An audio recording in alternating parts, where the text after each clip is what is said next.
Bismillahirrahmanirrahim. Elhamdülillahi Rabbil alemin. Və salatu və selamu alə seyyidina Muhammedin və alə alə və səhbə əcməin əmmə bəd. Esselamu aleykum və rahmetullah. İmanı artıracaq, sələfdə olan qissələri zikr edəcəm inşallah. Fudeyl ibn İyad Rahimallahın tövbə qissəsi. Fudeyl ibn İyad Rahimallah gəncliyində yol kəsən idi. Bir gecə haram məqsədlə bir evin divarını dırmışarkən bir nəfərin Qurandan bu ayəni oxuduğunu eşitdi. Məgər iman gətirənlərin qəlblərini Allahın zikri üçün yumşalmasının vaxtı gəlib çatmadı mı? Hədid surəsi 16-cı ayə. Bu ayə qəlbinə elə təsir etdi ki, dayandı və dedi: Bəli, ya Rəbb, vaxtı gəlib çatdı. Sonra tövbə etdi. Allah yoluna qayıtdı və sonra da dövrünün ən böyük alimi və abidlərindən oldu. Bir ayə insanın həyatını dəyişdirə bilər, əgər onu düşünərək dinləsə. Malik ibn Dinar Rahimullahın qissəsi. Malik ibn Dinar Rahimullah əvvəllər günahlarla yaşayan bir insan idi. Çox sevdiyi kiçik qızı vəfat etdikdən sonra qəlbi sarsıldı. Bir gecə yuxuda qiyamət gününü gördü. Böyük bir ilan onu qovurdu. O qaçdıqca ilan yaxınlaşırdı. Sonra ağsaqqal bir qocaya rast gəldi. Lakin qoca ona kömək edə bilmədi. Nəhayət bir dağa çatdı. Dağın üstündə möminlərin salih əməlləri vardı və onlar ilanı ondan uzaqlaşdırırdılar. Yuxudan oyananda başa düşdü ki, İlan onun günahlarıdır. Zəif qoca isə zəif salih əməlləridir. Bundan sonra tövbə edib ibadətə yönəldi. Günahlar sahibini həlakə aparır. Salih əməllər isə onu qoruyur. Əhməd ibn Həmbəl Rahimallahın səbir qissəsi.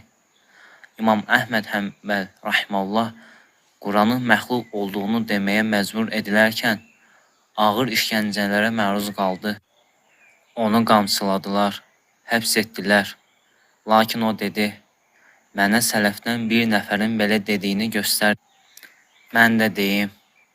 O haqq bildiyi sözdən dönmədi.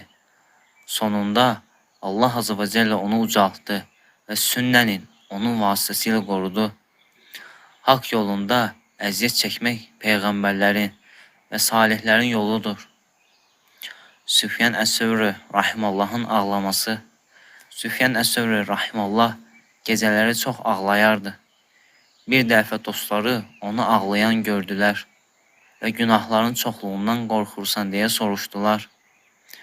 O yerdən bir saman çöpü götürüb dedi: Günahlarım bundan da kiçik olsa belə, Allahın məni imansız öldürməsindən qorxuram.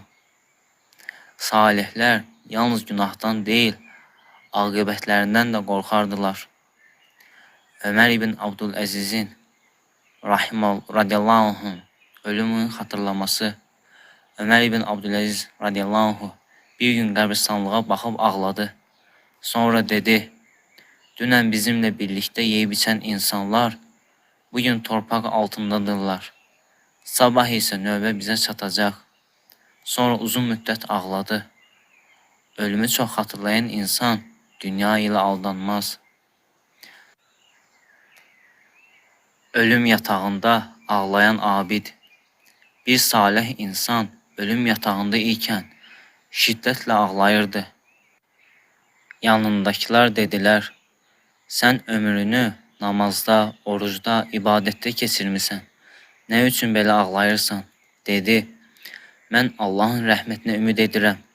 Lakin bilmirəm, bu anda mənim üçün hansı hökm yazılır? Bilmirəm.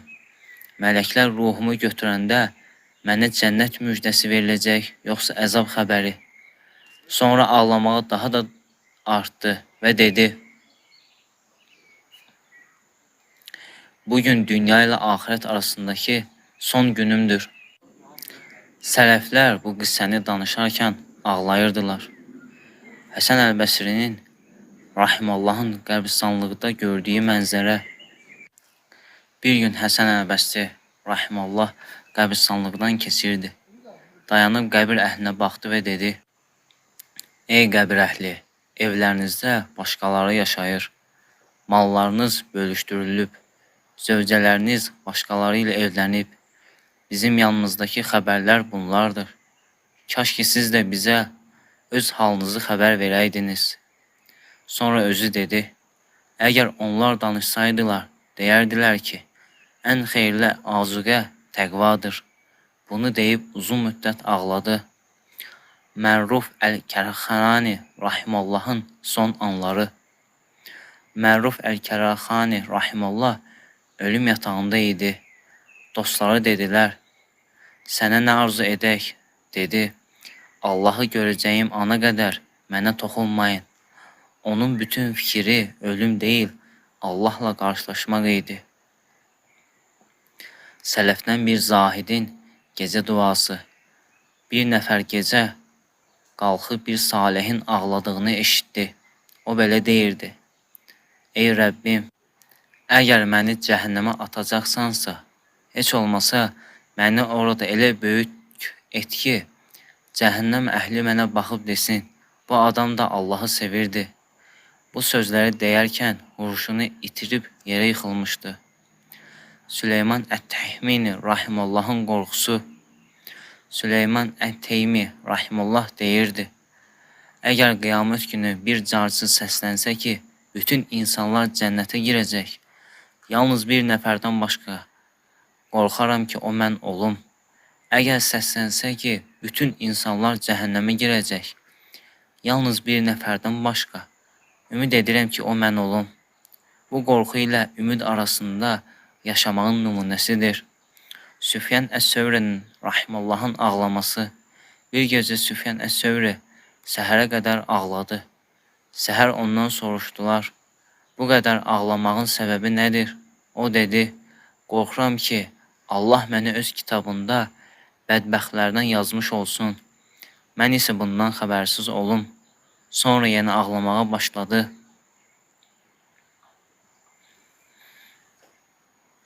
Sələf deyirdi: Sən günahı kiçik görmə, günahı böyüklüyünə deyil, qarşı gəldiyin Rəbbinin böyüklüyünə bax. Fudel bin İyad və Kəbənin yanında ağlayan kişi. Bir il Fudel bin İyad həc mövsümündə Kəbənin yanında oturmuşdu. İnsanlar dua edir, ağlayır, Allahdan bağışlanma diləyirdilər. Fudayl ətrafına baxıb ağlamağa başladı. Yanındakılar soruşdular: Ey Əbu Əli, bu qədər insanı Allahın evində görüb niyə ağlayırsan? Dedi: Təsəvvür edin ki, bu qədər insan bir nəfərin qapısına gəlib ondan bir dirhəm istəsəydi, o adam onları əliboş qaytarardımı? Dedilər: Xeyr. Fudayl rahimallah dedi: Allaha and olsun ki, Allahın onları bağışlaması həmin adamın onlara bir dirhəm verməsindən daha asandır. Lakin mən öz nəfsindən qorxuram. Bilmirəm, mən onların içində bağışlananlardanam, yoxsa məhrum qalanlardan. Sonra başını dizlərinə qoyub uzun müddət ağladı. Bu qissə göstərir ki, salih insanların günahlarından çox öz aqibətləri üçün qorxurdular. Ömər ibn Xattab radiyallahu və qoca rahib. Ömər ibn Xattab rahimallah bir gün yaşlı bir rahibi gördü. Rahib qocalmış, beyli bükülmüş, özü qırışlarla dolmuşdu.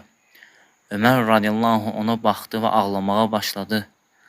Yanındakılar soruşdular: Ey möminlərin əmri, səni ağladan nədir? Ömər radiyallahu dedi: Bu adam gəncliyini, gücünü ibadətdə keçirdi. Lakin haqq din üzərində olmadığı üçün axirətdə nicat tapmayacaq. Sonra bu ayəni oxudu. Onlar çalışdılar, yoruldular, lakin qızğın oda girəcəklər.Ğaşiyə surəsi 3-4-cü ayə.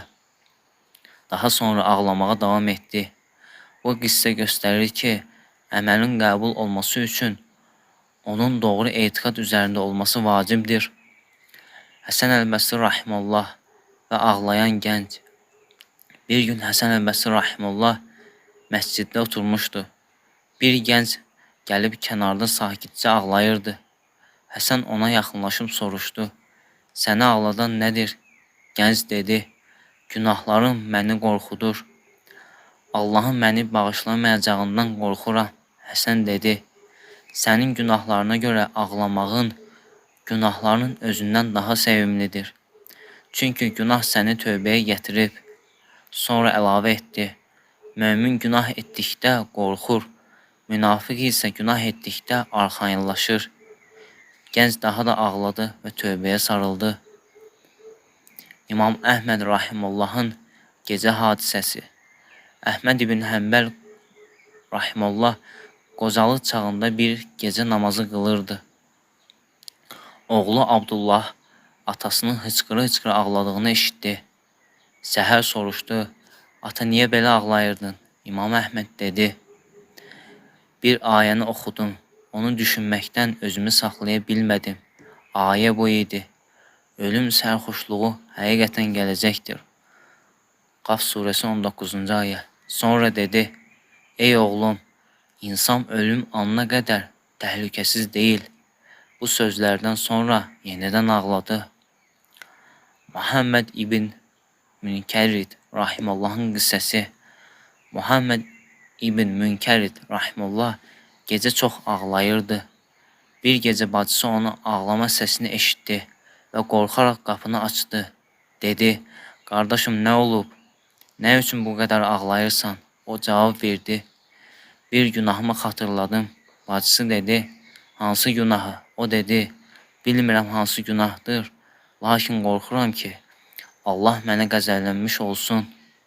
Sələflər günahın böyüklüyünə deyil, Allahın əzəmətinə baxırdılar.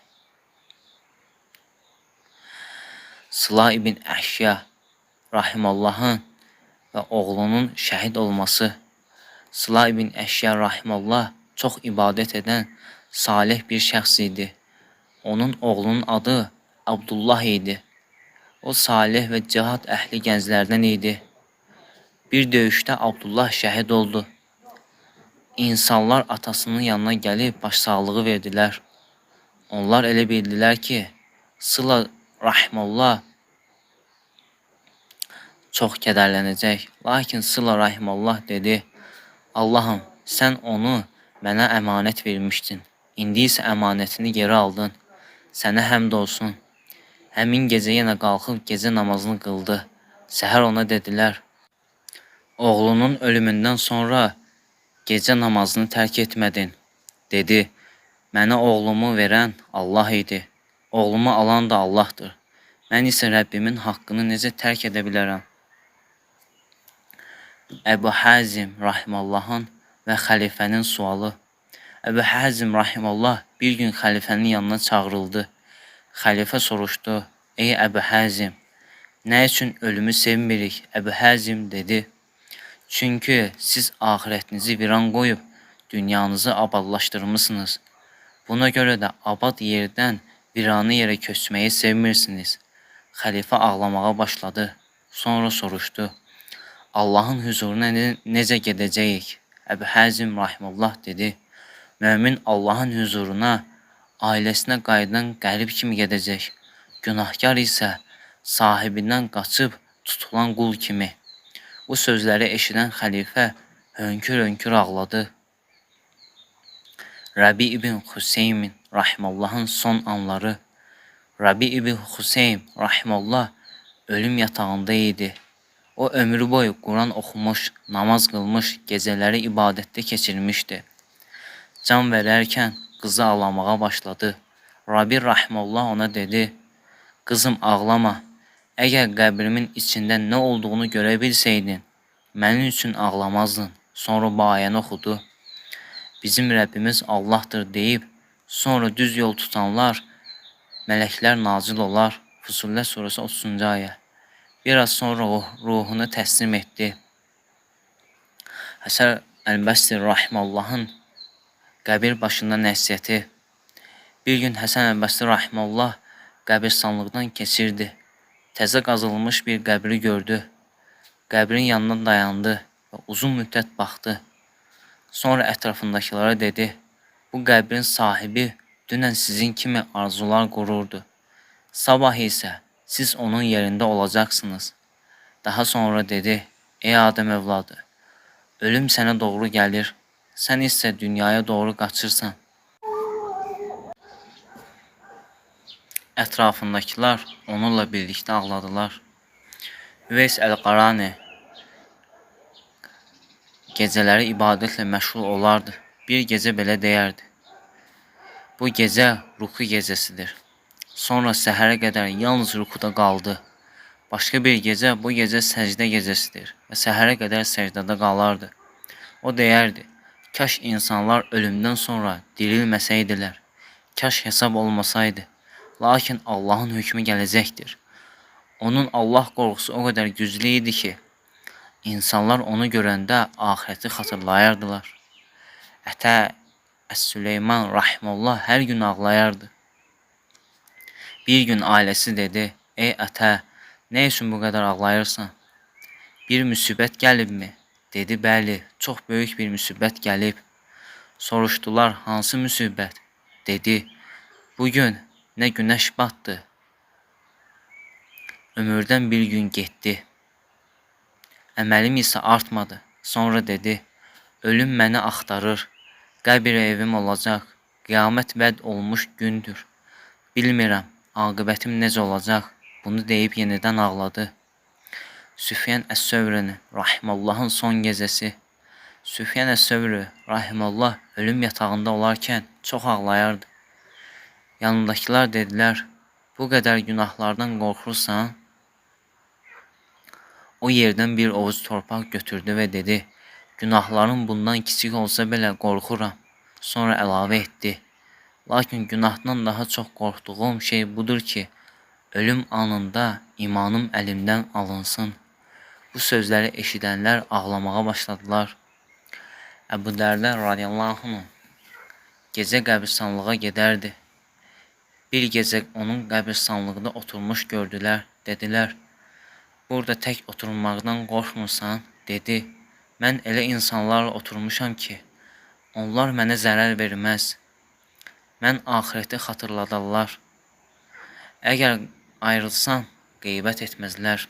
Sonra qəbirlərə baxıb dedi: "Ey qəbir əhli, siz əməllərinizi görürsünüz. Biz isə hələ aldanırıq." Harun Ər-Raşid və İbn Əs-Səmaq. Bir gün xəlifə Harun Ər-Raşid məşhur alim İbn Əs-Səmaq ilə görüşdü. Xəlifəyə su gətirdilər. Alim dedi: "Ey möminlərin əmiri, əgər sənə bu suyu verməsəydilər, onu almaq üçün nə verərdin?" Xəlifə dedi: "Malımın yarısını." Alim dedi: "Bəs içkidən sonra onu bədənindən çıxara bilməsəydin nə verərdin?" Dedi: "Malımın digər yarısını." Alim dedi: "Elə isə dəyəri bir içim su və bir sidik qədər olan səltənətə görə niyə lovğalanırsan?" Xəlifə bunu eşidib ağladı. Muhammed ibn Vays rahimehullahın qissəsi. Muhammed ibn Vays rahimehullah gecələri ağlayardı. Bir nəfər dedi: "Sənə baxanda elə bilirəm ki, böyük günahlar etmisən." O dedi: "Yox, lakin qarşısında dayanacağım zatı tanıyıram." Bu söz sələflərin qorxusunu, sirrini açıqlayırdı. Əgər günahlarının böyüklüyünə deyil, Allahın əzəmətinə baxırdılar.